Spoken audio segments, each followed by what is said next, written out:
Ayan, unti-unti nang nagbababaan ang aking mga alaga. Ayun yung isa oh. Yung Gracel, doon siya lang mag-isa kumakain. Ayan siya oh. Yun yung Gracel. Ayun yung dalawang bato-bato sa taas oh. Ayaw pa nilang bumaba. Ayan oh. Sila nagkakainan na. Hinahanap ko yung ano eh, yung dalawang may singsing na kalapate. Hindi ko alam kung saan. Oh. Hindi ko pa naman maano. Kulay dilaw yung singsing ng isa, tapos yung isa itim tsaka pula.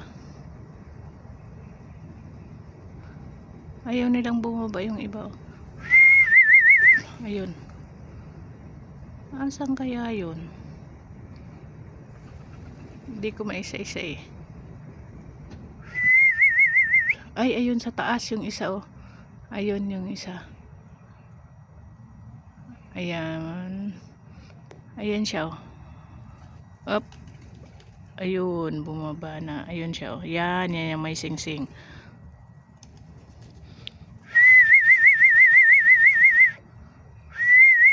Hindi pa rin bumababa siya. Ayan. Mauubos na naman ang pagkain, bumaba ka na.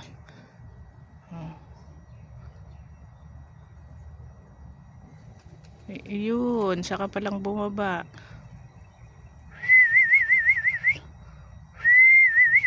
Doon siya sa malapit sa may kulungan nila dati. Nakabukas lang yan, hinahayaan ko na para makalabas naman sila.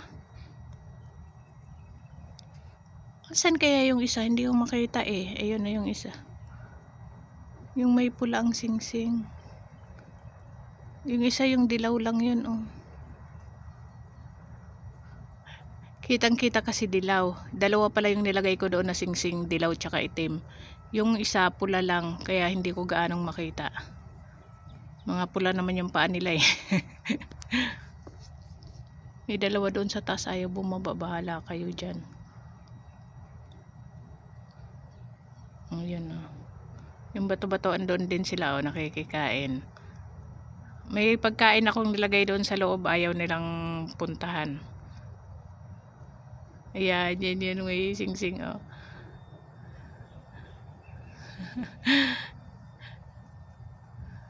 Ayun pala yung isa oh, doon din sa may kulungan nila.